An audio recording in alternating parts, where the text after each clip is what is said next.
care about current affairs, it's on the Oshow. And when you want to get clear what's going on here, it's on the Oshow. If you like to stay in the know, tune yourself into the Oshow. It's the Oshow. Laura Babcock's the Oshow. Welcome to the Oshow, Canada's current affairs show with strong opinions, and none are stronger than our scandal panel.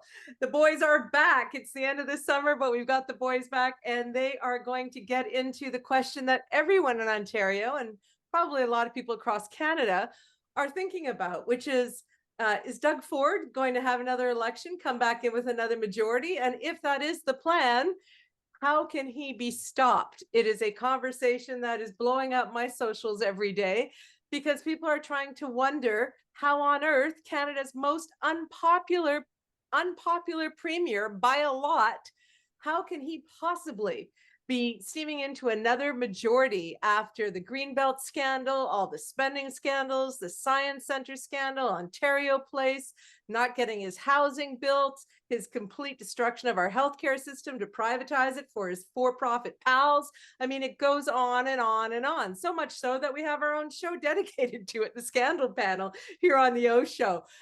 So I want to know from Keith Leslie, who's a longtime Queen's Park reporter, and Mark Cripps, who worked inside the ministry under the Kathleen Wynne government of housing, but also was a journalist. I want to know from the guys on the panel, who, by the way, my neighbor loves the Scandal Panel. I found out the other night.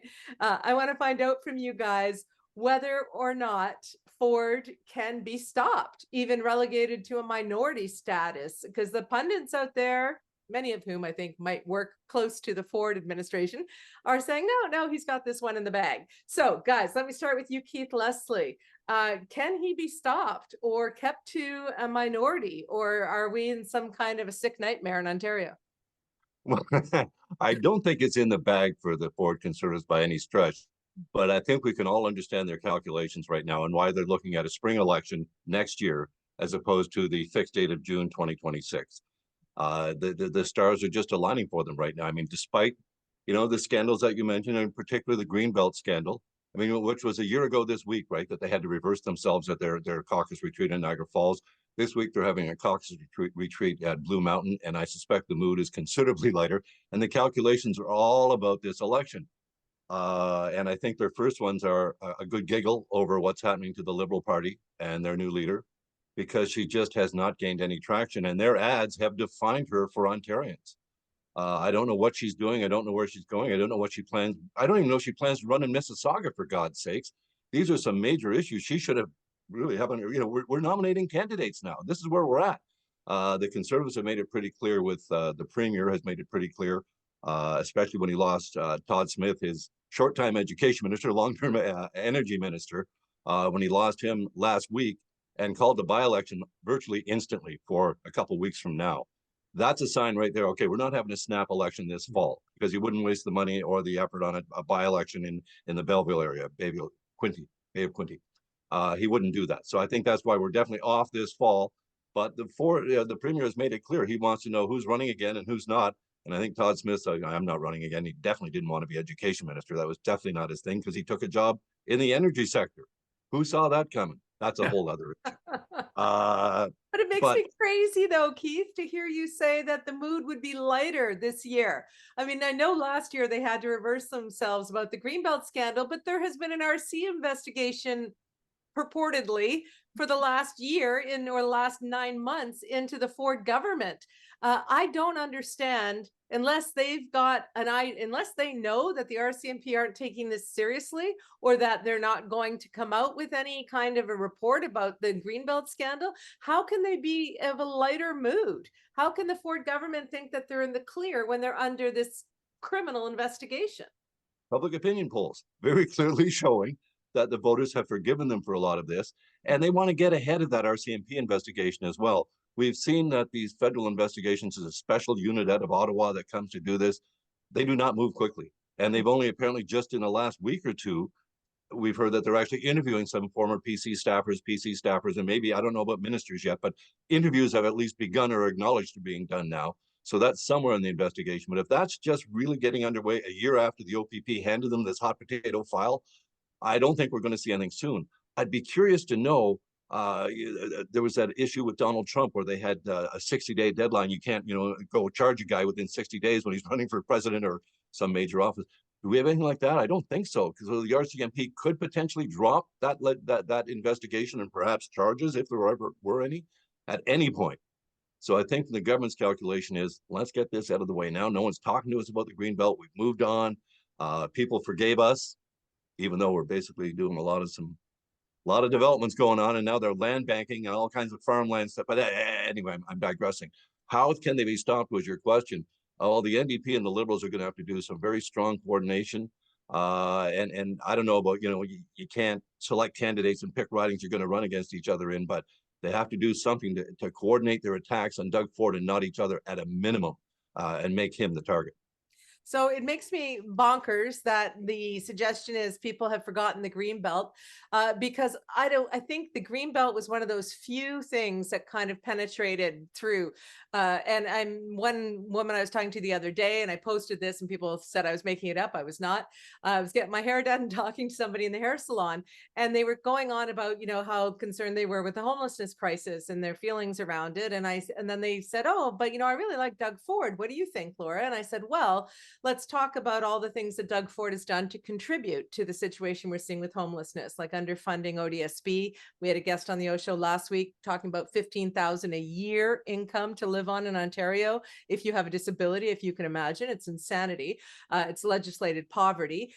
Ford took out rent controls, massive, like almost 1,000-point spike in Hamilton, and people are on the street because of Ford's callous policies.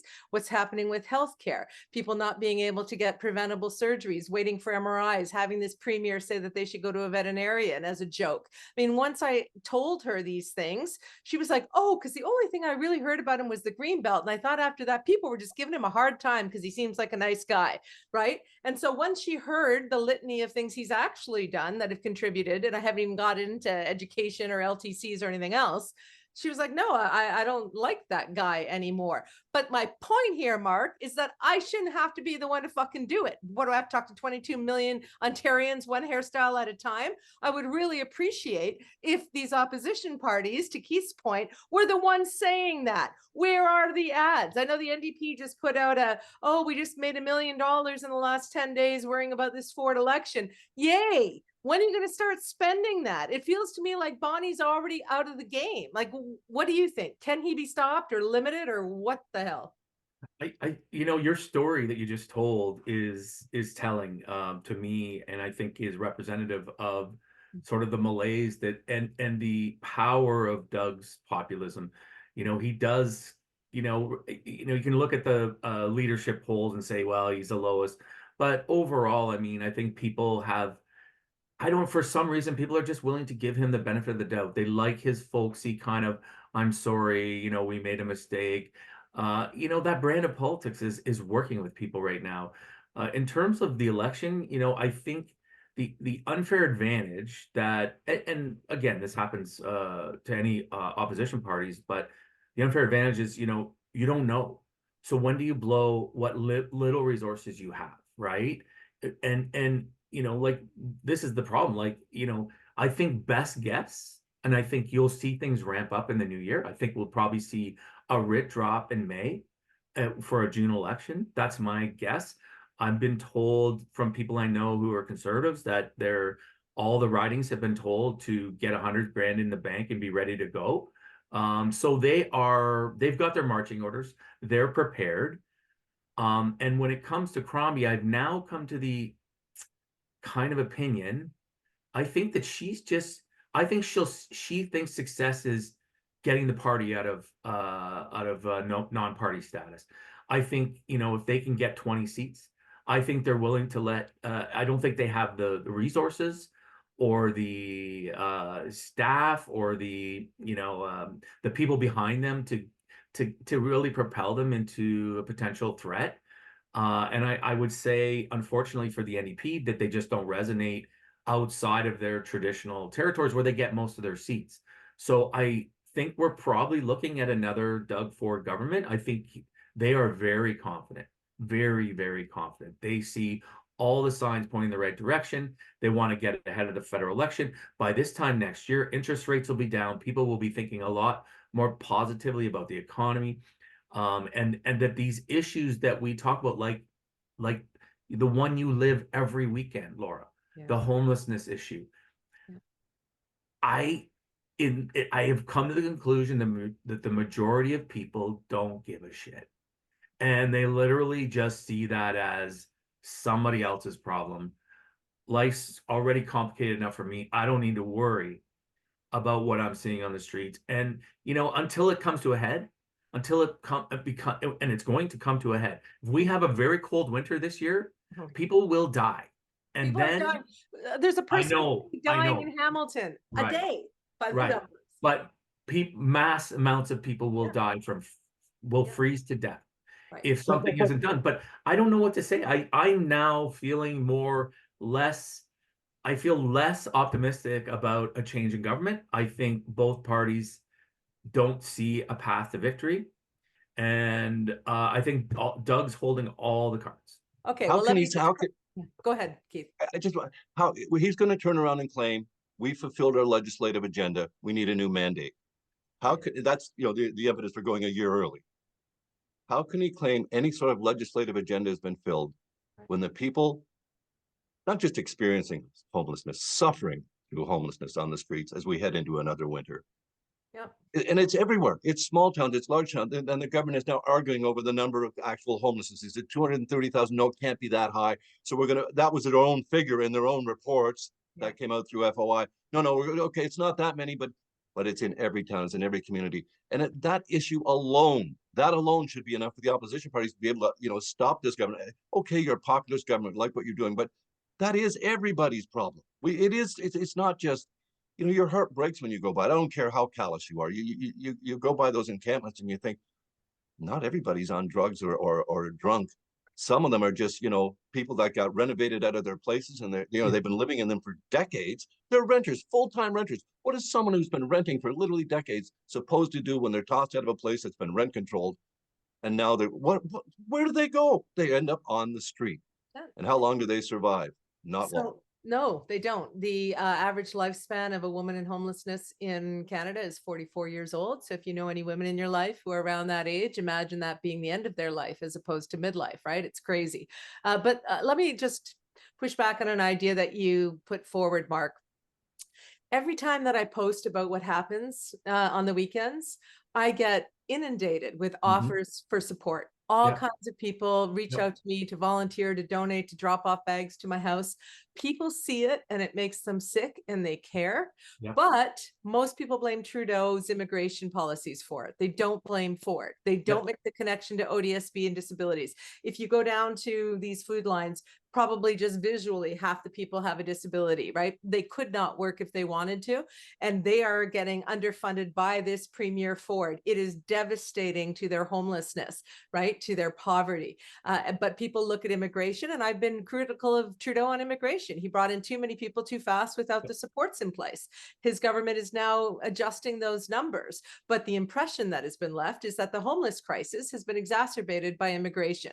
And while that is part of it, it is certainly not taking this Premier off the hot seat for the fact that he is legislating this poverty and making hell on earth for people in Ontario who don't make a couple $100,000 a year like his pals do. So, I mean, it is on the Premier, but again, easy to pass it on to Trudeau. And I think on that issue, that is why it doesn't stick to Ford as it should. The healthcare issue, guys, the ERs closing around the province, the incredible wait lines, the fact that he's joking about people going to a vet because he really doesn't give a shit.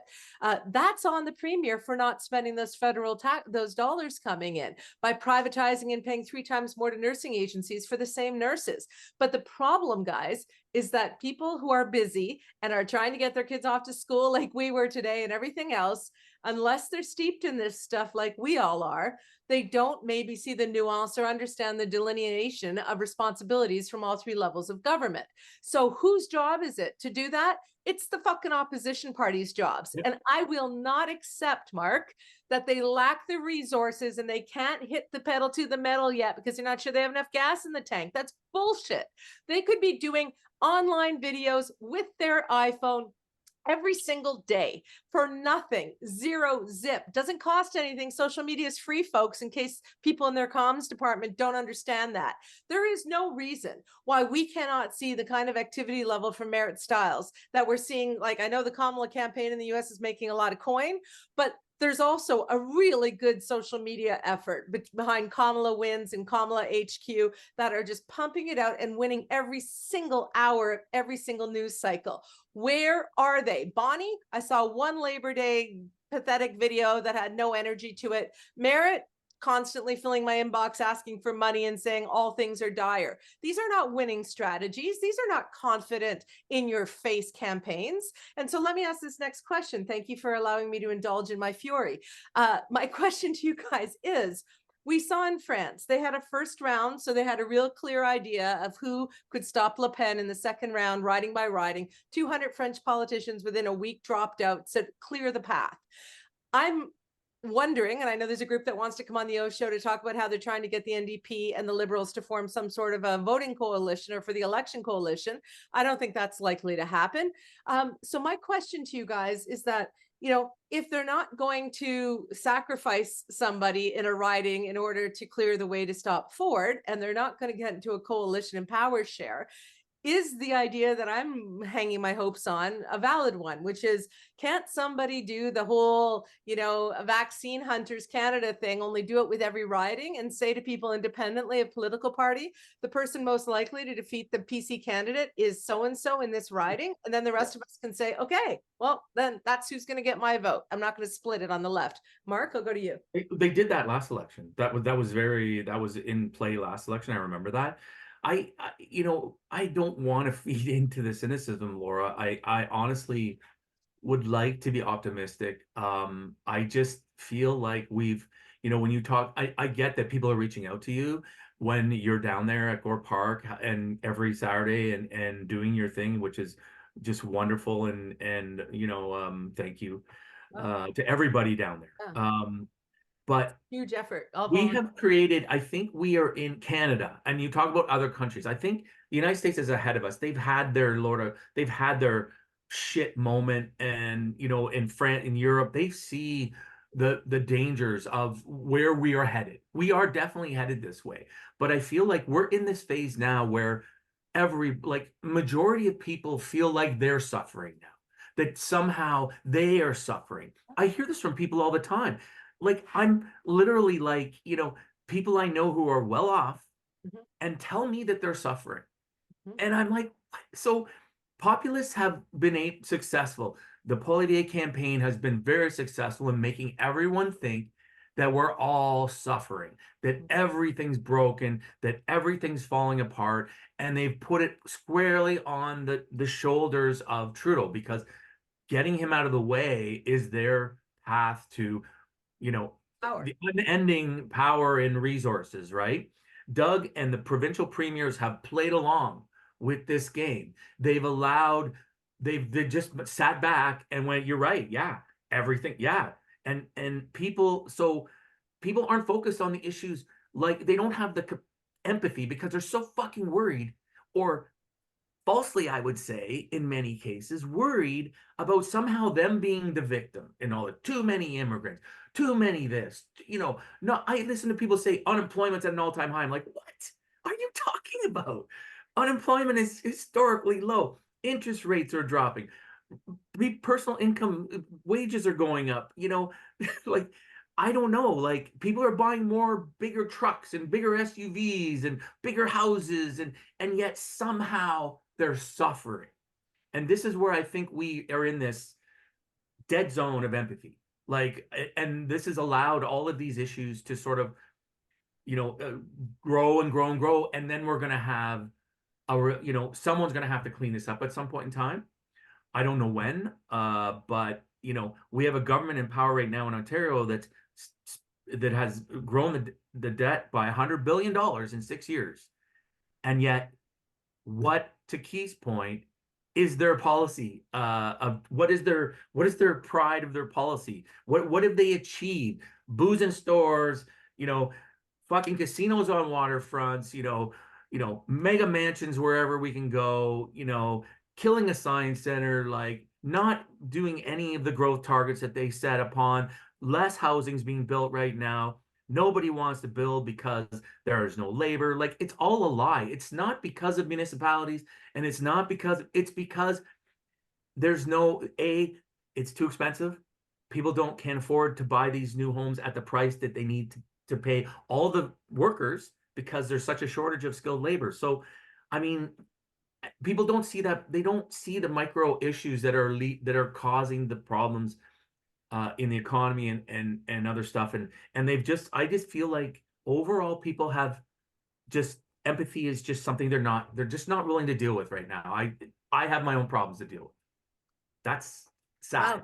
Wow, that's quite the you're I know, but you're entitled to a big ranch after us not being together for a while.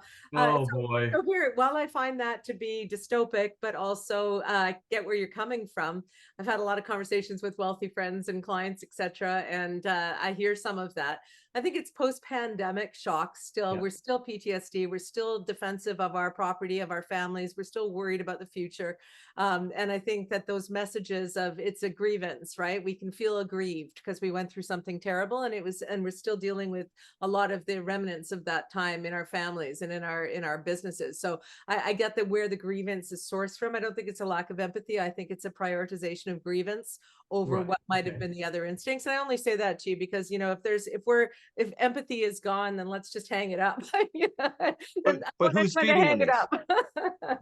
Who's feeding on this and who's feeding into it? And I think a large part of it, especially on the federal scene, but it affects everybody, is Poilievre, and to your point, Laura, daily videos from this man, daily postings online, where it's free to post this stuff online, for God's sakes. He's absolutely making part of the narrative, because why else would people in our basic income brackets be feeling victimized, hard done by? We need our freedom. What? What freedoms are you lacking, for Christ's sakes? All of that kind of nonsense. What we're missing, to Mark's point, and to yours, I mean, these videos, they're absolutely having a huge impact. At the meantime, populist Doug Ford, who is less popular than his party, they're in majority government territory again. He's out there privatizing our healthcare to the point where, and the studies are showing, this time it was with cataract surgeries, the Canadian Medical Association, those wacky doctors at the CMA, they've come out and said, your privatized cataract surgeries, which the province is now pouring way more money into, guess who's not getting the privatized care at the privatized clinics? Fewer are being done for low-income people. Straight up, just done. Your wealthy people who are, of course, I need that better scanner than the OHIP covered scanner, and I need, that you can get all this upgrade, upsell. Well, that's of course the whole design, and it's all being paid for, along with a premium for the basic bloody procedure that should be covered by OHIP. It's being paid at 2 to 3 times the rate. That's just in Canada. All sorts of these different things are going on. Our private healthcare is being delivered, or our healthcare is being delivered more and more in private clinics, in private settings, sometimes in hospital clinics that are owned and paid for by us with MRI machines or whatever, but they're being a private clinic. They're in there, we're paying twice as much, 3 times as much. Why? Why? Just to give money to the private sector. We've complained before about this government enriching people, but in the healthcare sector, we've seen it with long-term care. And what's happening, we're seeing it now in Toronto with some buildings at the end of 25 and 30-year contracts where they've been paid, hundreds of dollars a day per resident. Well, we're done. These buildings need renovation. We're not doing it. We're out. See ya. Hundreds of resident seniors. I think there's 5, 6 buildings in the Toronto area just in the last 3 months. They're being closed. They're being all of this. Yet they got profits for 30 years. They couldn't renovate. They couldn't upgrade. They couldn't put in sprinklers or air conditioning. All this type of shit. All of it comes back to the rich getting richer on the healthcare system, for Christ's sakes. Right. I thought we knew. And yet the populist premier is able to say, but I can cut the waiting time for that cataract surgery for you. I can get that hip and knee replacement a lot. And if you're someone who's in pain, and I've had surgeries, I've been in pain, I don't care about the private sector delivering. I need that surgery. I need it now. I get it. I absolutely understand that. That's how a populist premier can sell that kind of stuff. But when you actually say to the person, but we're going to pay that clinic 3 to 4 times what we're paying OHIP covered procedures, and then they're going to upsell and they're going to get more of it. Why? Why do we have to do that? We don't. We're doing it because the rich need to get richer on our healthcare system. That's what scares me the most. And it's one area that should be easy for the NDP and the Liberals both to come back and target and stack outside with the beer case. Do you need your beer? You get your beer, pick it up in the convenience store on your way to the ER. Oh, sorry, the ER is closed. But you got your beer on the way here. You got your White Claw, whatever the hell's going, right. The priorities, this government is ripe to be targeted But the opposition parties aren't they're not only not targeting, they're basically almost MIA, it seems. I know it's So hard to get media, but there's free media online. but this is what I don't get, Keith. Like they could have, I just mentioned Kamala Harris's two things. Kamala wins to keep the base pumped and Kamala HQ, and then there's Kamala's own thing for the formal statements. Not hard, all free, could set them up in 5 minutes, right? And then it's that idea of this dedicated narrative. So we have Poilievre with the dedicated narrative of grievance, which has permeated, and Trudeau will be highly lucky if he even keeps Poilievre to a minority. Yeah. Right. That will be the dream on that front. And then we've got, because Trudeau has been lax. He's been sitting by and ceded ground to Poilievre for 2 years, mocked him because, as somebody said the other day, Dr. Vivian, one of our Oshow guests, she said that, what did she call him? An obnoxious little populist, which I thought was a great descriptor for Poilievre. But the reality is that Trudeau, in his own way, has been obnoxious in terms of not seeing the issues as clearly as Canadians were seeing them and feeling the pain as much as Canadians are feeling it. Whether or not, Mark, Canada is doing well vis-a-vis other countries, whether or not inflation's at a good rate or employment's at a good rate, people don't look at those comparative metrics. They look at how they feel, right? And they've got a guy who is constantly telling them they should feel bad about being in Canada. And those feels, the big feels, are what's working. So we've got that federally, provincially. Ford does this gaslighting routine, which not even Poilievre does, where he 1 week cut safe consumption sites, which will kill people. I mean, people will die because they won't be saved when they are consuming their addicted substance.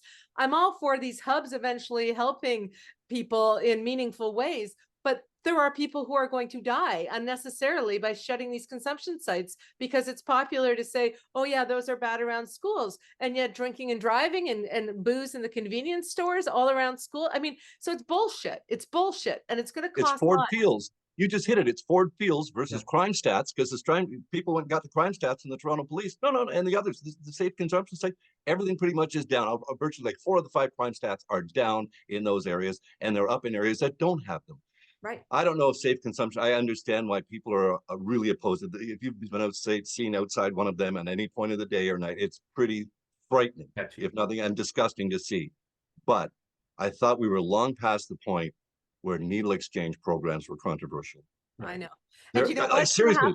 It's going to happen when those sites close. Not only are people going to die who would have been able to be saved, and it's a first step for many of them into getting treatment and getting out of their addiction, right? Something that so many of us struggle with. We just don't have the on the street drug kind that is so shamed by society, right? All kinds of people drink too much, smoke, and everything else, right? But this particular kind of addiction is one that we can all look down on, I guess. And so this idea, I mean, I don't, but that's the narrative out there, is that these guys are worse. They're worth less. Their addiction makes them somehow worse people. So these safe consumption sites, people are not only going to die because they won't get help, they're not going to have access to that first step to treatment. The neighborhoods that have benefited from having these healthcare workers in them, and taking care of the at-risk population, and to your point, reduced crime in those areas, we're going to see not only crime probably go back up because we're taking out that factor, but if you don't like seeing people injecting, as I don't, on safe consumption sites, sidewalks, wait till you see them everywhere else because they couldn't get to a safe consumption site. In the Hortons bathroom. What the hell do you think is going to happen? Exactly. They're already in our bus terminals doing it. I see people when I leave the food line shooting up a block and a half away, and I think, oh man, I wish they'd gotten to the line. At least they could have had some food, right? Like, I mean, where do they think these people are going to go? So we have a premier who is selling this fear to the province about people who have addictions, which is just makes me insane coming from a Ford.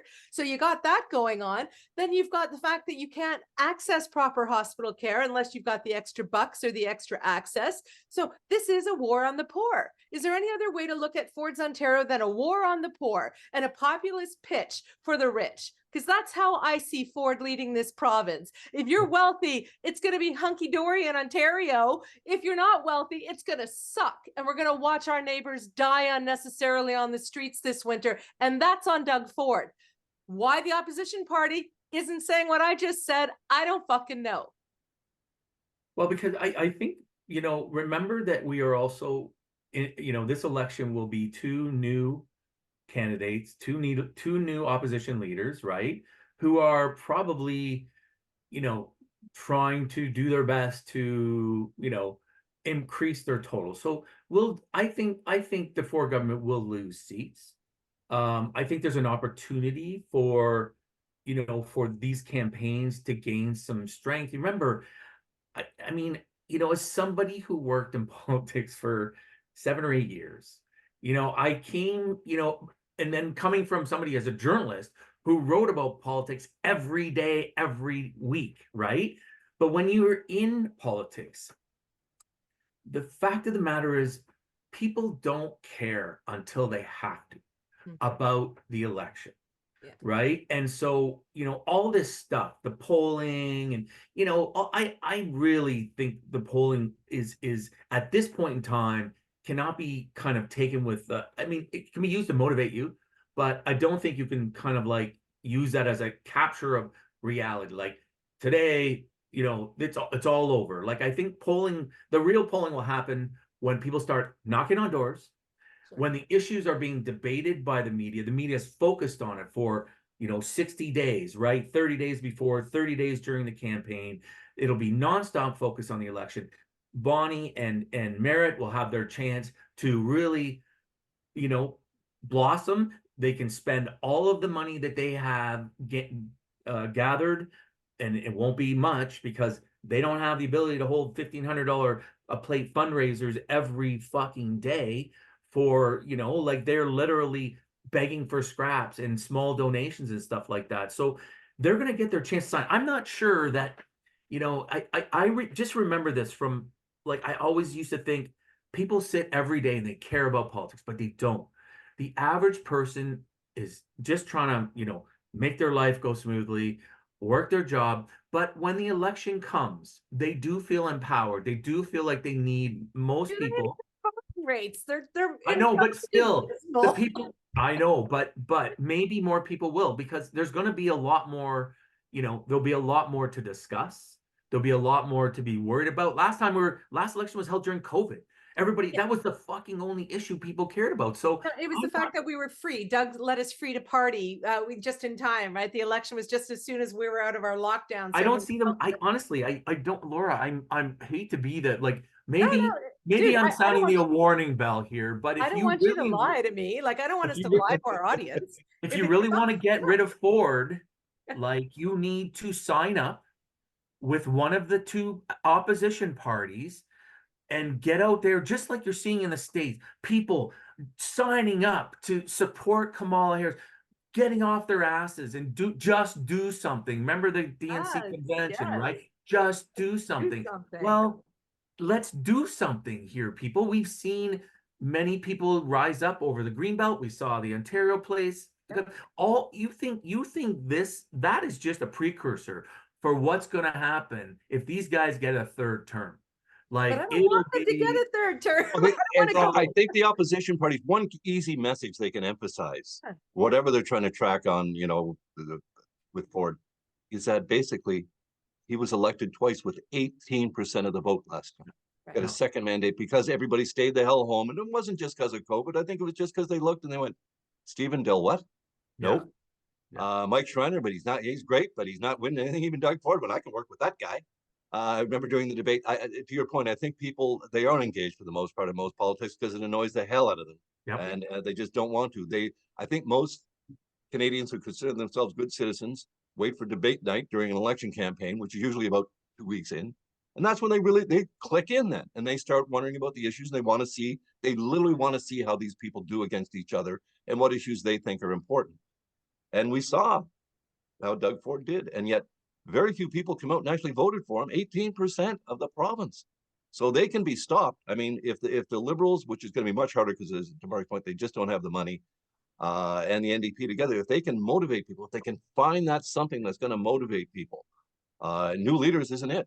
So what is it going to be? It's going to be a serious issue. The privatization of healthcare, the fact your emergency departments are closed on weekends. Do you get sick on the weekend? Do you have a heart attack? Sometimes, like all these sorts of things, people going and being told, well, that emergency department, actually, it's not going to reopen ever because we're going to just move it 60 kilometers down the road. There's another one you can go. All these sorts of things are happening every day in different parts of Ontario, along with the homeless encampments. And all this ties together. because these people, the homeless people, they end up in the emergency department for their health care. And we're seeing emergency department doctors saying, I can't spend my time doing this. It's just not the right priority. I have people who need much more help. I have to try and help this person, and then what? Refer them where? Back to the street. Nowhere to even refer them. So all of this is tied so closely together, and this government is giving the money to the private sector to get cataracts done. They need to get done, but we don't need to be paying 3 to 4 times as much to get that crap done when we have people that need to be taken care of, at least at the very basic emergency department level and the homelessness level.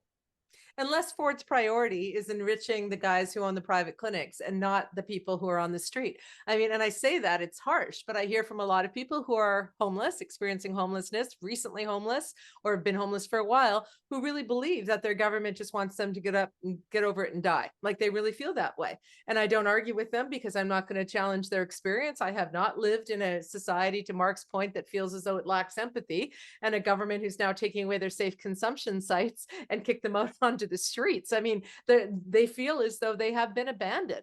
And so here's my question for us guys, as we kind of, I think it's important we had this conversation, because as someone said to me today on Twitter that, you know, the Oshow is the only show calling out Ford. And I don't know that we're the only one or not. I don't think so. I certainly know that the True North Beaver podcast that we had on, they do it all the time. And there are other shows that do it.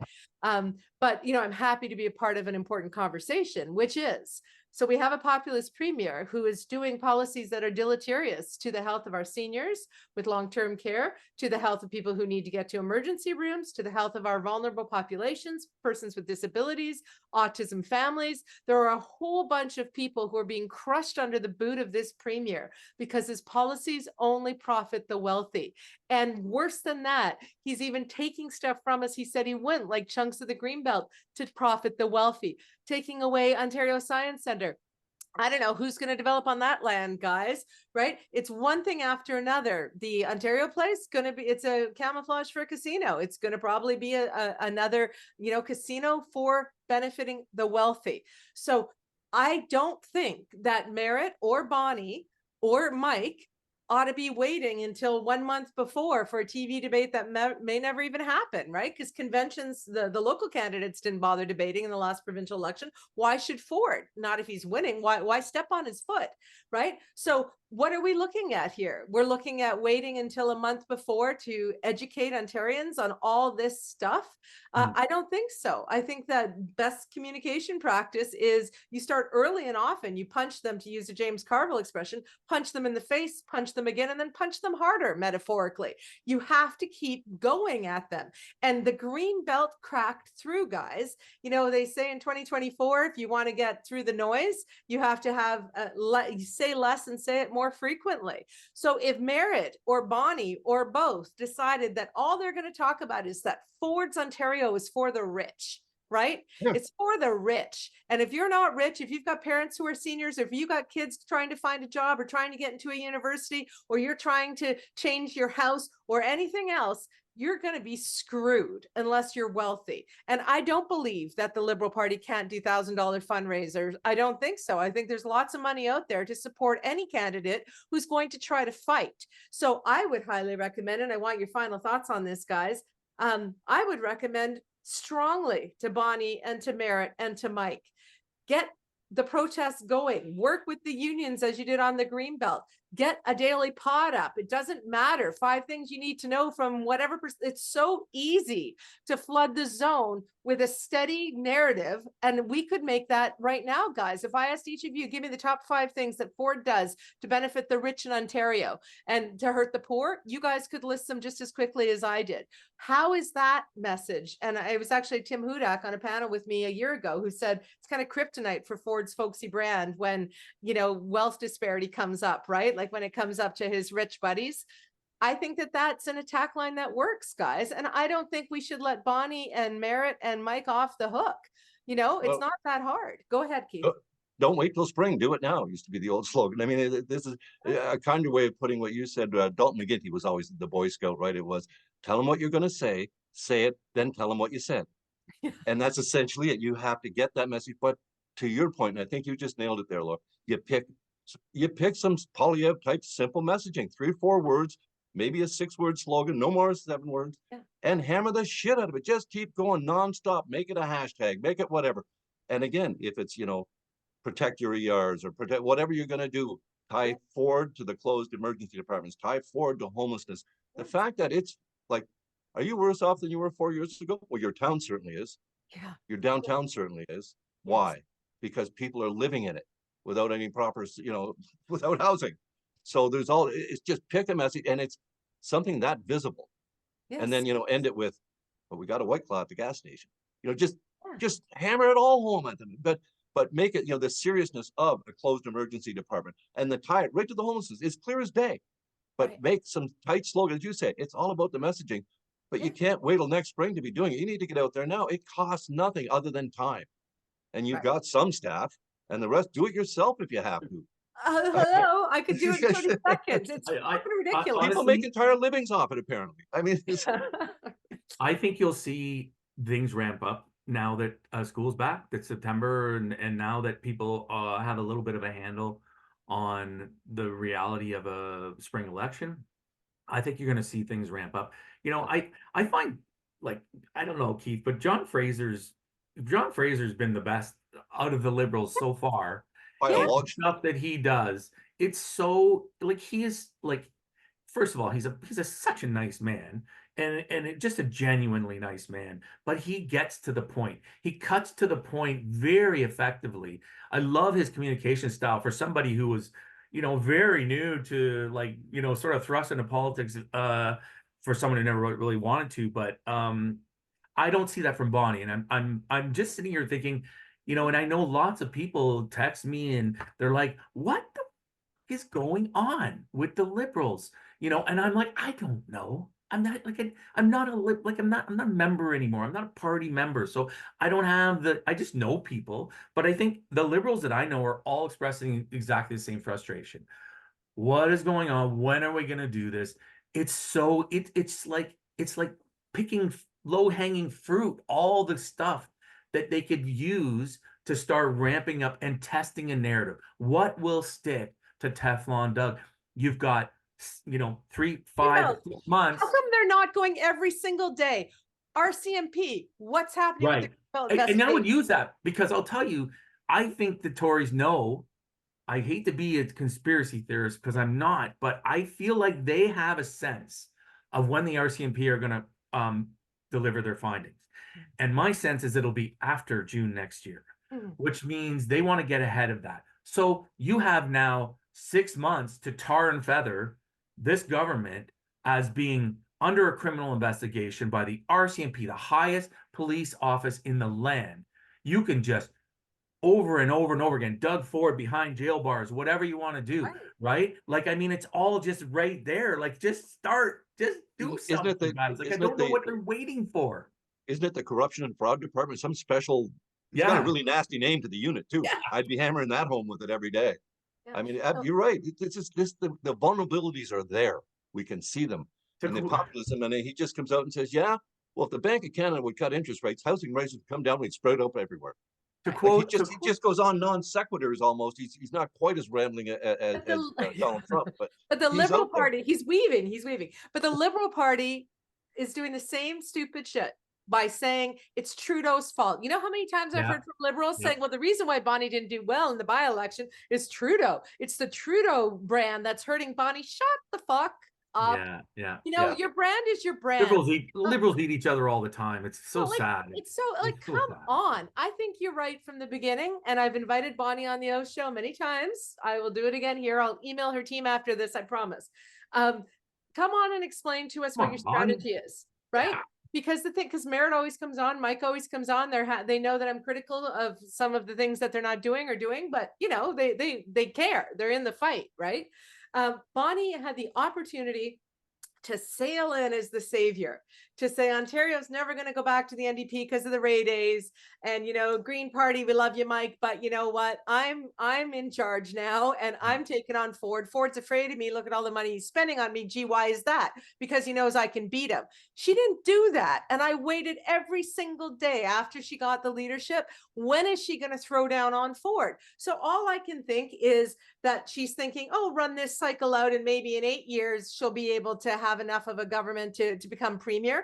Well, you know what? You know how many people are going to suffer and die if that's the strategy while they're waiting? Or maybe it's just a few more seats, a little bit more money in the legislature I mean, if she's in a build back up the party thing, guys, then just tell us that, and I'll vote NDP. Like, if you're not in this fight to win this fight, Bonnie Crombie and the Liberals, then step this fucking side and let us vote for somebody who is. To quote Michelle Obama, Bonnie, just do something. Seriously. If your goal is official party status of whatever that is now, 12 seats or whatever, that's I'm sorry, we're doomed. You're not going to achieve. If that's all you're going to do, and then 4 years after that, you hope, come on. You're the Liberal Party of Ontario. If you can't get your ass together enough to at least be competitive against the NDP, what are you doing? So here's my last bit of hope then, because I always like to leave us with a little hopium. We have to have a little bit of a hope injection. If there is a low information voter who does not tune in until the spring, and if Bonnie has some sort of big plan to reintroduce herself as the Liberal alternative to the Ford government of corruption in the Greenbelt, and and she's going to fight for healthcare, and they've got some fantastic Kamala type, scrunch down campaign that they want to pump out, yay, let's see it, right? I'm not writing her off yet. Maybe because people haven't been paying attention to how little she's been doing, they've kind of been not noticing that, there doesn't seem to be much of a fight there. Maybe the fight is coming, and if the fight is coming, fantastic. But the people of Ontario deserve an option to this populist premier who is privatizing our province. We deserve an option, and it has to be a viable one. So unless Bonnie's going to get into the fight, she ought let us know. And then people can hold their nose if they want to and vote NDP, which they never thought they would after Bob Rae, but they will to stop Ford.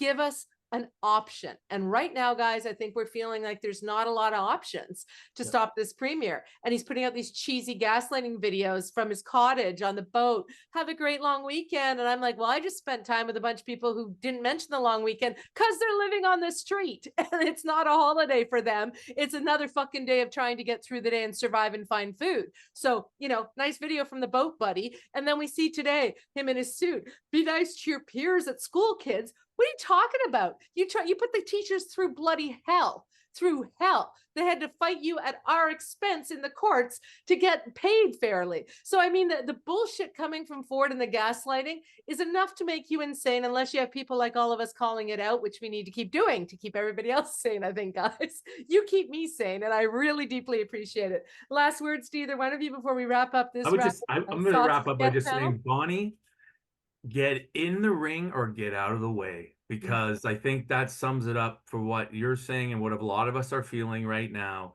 is that if you're not going to be an option, then, get out of the way, let someone else do it. I mean, that's it. I Fraser, he's great. I don't care. Go ahead. I was just going to say Ford's populism clearly has its limits. And I think people need to get around some of this, and just take a real solid look at what's going on, what the issues are, and who can deal with them. And can our opposition leaders deal with them? Well, they can, but they've got to get off the pot now and start making issues out of something that people can get behind. I mean, if the election's going to be months from now, not a year and a half from now, but 6-7 months from now, people need to get their shit together and get people motivated. Because if they're not motivated, the 18% are going to come out and elect Doug Ford again. And it's scary to see, and I don't think we are ready for a third term of this government, because he's going to have to look to hand it off to someone at that point. And who would he hand it off to? I mean, right now it's so Doug Ford. It's Ford Nation. It's not even the PC Party of Ontario anymore. It's become Ford Nation under Doug Ford. And here he is. He's such a populist premier. He's making videos about the first day of school. I spent 8 years, the first day of school, everyone with Dalton McGuinty in a school. Every single year, the first day of school, we were in it. I knew it was going to be, and that's probably why your husband took this week off. He's tired of going to school the first day. Exactly. But except with your own kids. But it was something, it speaks so much. Dalton McGuinty may not have been described as a populist, but if you watched him with a school full of kindergartners in grade, up to grade 3 or 4, it was something to see. Magic, yeah. It really was. And Well, he'd be down on the floor going through their lunches with them. You can't have that now. That's for he was just a natural. But he had a pro-education position.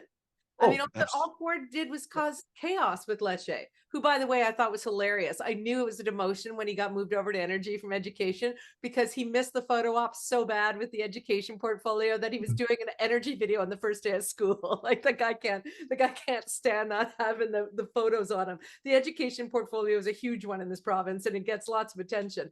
But the bigger point that you're making, that I'm hearing, that I think we're all saying, is that there are times when you see a populist rise, like Trump took over the GOP, the grand old party, made it MAGA party, right? We got Poilievre turning whatever the Canadian Conservatives are into Maple MAGA, and we've got Ford here turning it into Ford Nation, right? It's a populist thing. It's a single leader, and it is not good for people in Ontario who are not wealthy and not connected to the PC party. We have ample evidence. So I think that the job is for Bonnie to decide if she's in it to win it, or in it just to build up her little house. And if that's the case, and let us know. And you know what, we'll save the time and just talk to Merritt if that's our only option.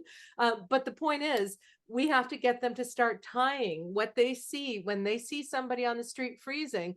They have to say, you know what, when people are freezing on the street, there is a premier who could be helping them. Could be helping them in a myriad of ways, could be investing way more into support and treatment centers and getting those things online faster, could be topping up ODSP tomorrow so that these people can live, could be making rent controls, reinforcing them, or getting the affordable housing built that he has not built it. There are things that he can be doing. He is partly responsible. Hold him to account in the ballot box, right? At the election. We need someone to tie these issues every time an ER is closed. Right now, it feels like a lot of personal accounts like Ghost Gurney and all these others are trying to raise the alarm. And Mark, if there was that kind of riding by riding strategic voting analysis out there, I didn't see it last time, but I'll sure as hell promote it this time if that's what it comes down to. So, I mean, I'm at the point, guys, where I don't want to beg the opposition parties to get in the game much longer. I want to just figure out, the workaround so that we can hold this premier to a minority. I mean, and if they want money from us, I don't contribute because I do the show, but people I know who do contribute, they're not going to contribute to someone who just wants to put a few more seats at Queen's Park. They're going to contribute to any organization that's going to try to keep Ford to a minority government because they see the threat to their parents who are in long-term care, or to their children who might have medical issues. I mean, they just don't want to live in Ford's expensive Ontario. Just call it that. Ford's Ontario is too expensive. It's not that hard. Thank you so much, Keith Leslie. I love your passion and your view on this. And I know if you were still in Queen's Park, I mean, Ford's not even in the legislature. So guys like Queen's Park press can even question him every day in his scrum. Like, the guy's been on holidays for 4 fucking months so he can fundraise, right, and do his stupid videos. But if Keith Leslie was there, I know he'd be one of the ones going, Mr. Premier, any update on the RCMP investigation? Every day, every single day. Every single day. For Dalton McGuinty, I handed Dalton McGuinty so bad for an apology because he invited people to Queen's Park as a safe protest zone during the G20. And the cops went in and beat the hell out of people and rounded them all up and took them away out of Queen's Park every day, to the point where a year after he retired, we met at a funeral and went, "Hi, Keith, no apology." Because I wouldn't let go. I'm sorry, but you invited, and he kept saying the feds, well, yeah, the feds dumped the G20 on Toronto pretty quickly. If you remember at that time, it was going back 15 years now, but Dalton McGuinty invited them in, and I hounded it. It seemed like a little thing. People thought I was being, really picky about it. No, he needed to acknowledge that, and I wanted him to take responsibility so that someone would then go to the police and make them take responsibility for what they did. Because remember, they peeled their name tags off before they went in and started wailing on people at the safe protest zone. I know that has nothing to do with modern politics today. But it does, because pugnacious reporters who care about truth and fairness are important. Right? Can't let go of things. And even if it seems and small, I would save it to the end of other news conferences and stuff at Premier. Yeah. Wrote that apology. I'm sorry, it was just going to come up every time. If I you had to know, tell you the amount of tweets I had to send on both the Greenbelt thing, I'm not taking credit for the reversal, but I certainly was involved in it. But the getting rid of council, getting rid of the old guard of council, that was a multi-year, multi-thousands and thousands and thousands of op-eds and Yeah. tweets and everything else.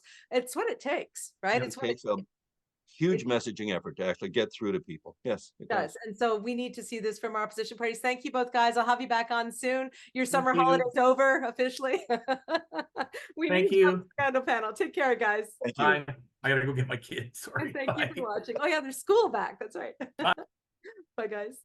When you care about current affairs, it's on the Oshow. And when you want to get clear what's going on here, it's on the Oshow. If you like to stay in the know, tune yourself into the Oshow. It's the Oshow. Laura Babcock's the Oshow. With a lot of great guests, she puts them to the test on the Oshow. There's no doubt they'll be calling them out on the Oshow. Stand for something or fall for it all. Ontario, hear the call of the Oshow. It's a podcast, the Oshow. Laura Babcock's the Oshow. Stay informed with the Oshow, Oshow.